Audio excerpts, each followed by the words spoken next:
அண்மை செய்தி. சென்னை 1000 விளக்கு பகுதியில் அலுவலகத்தில் புகுந்து மாற்றுத்திறனாளி மற்றும் பெண் மீது தாக்குதல் நடத்திய சம்பவம் பெரும் பரபரப்பை ஏற்படுத்திய நிலையில் தற்போது அது குறித்தான வீடியோ காட்சிகள் வெளியாகியுள்ளது. ரேகா என்பவர் கொடுத்த புகாரின் பேரில் 1000 விளக்கு போலீசார் வழக்கு பதிவு செய்துள்ளனர். அண்மை செய்தியாக பார்த்துக் கொண்டிருக்கின்றோம்.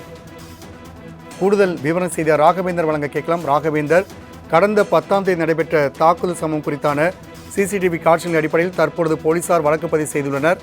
இந்த தாக்குதல் சம்பவம் குறித்தான கூடுதல் விவரங்களை பதிவு செய்யலாம்.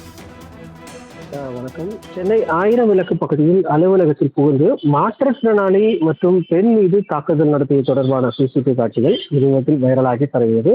அது தொடர்பாக ரேகா என்பவர் கொடுத்த புகாரின் பேரில் 1000 விளக்கு போலீசார் வழக்கு பதிவு செய்திருந்தனர்.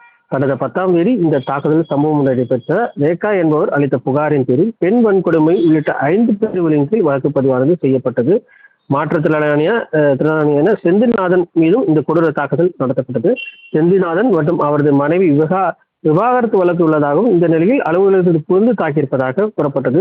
ரமணி, மோகன், தேவி ஆகியோர் மீது இந்த வழக்கு பதிவு செய்யப்பட்டது.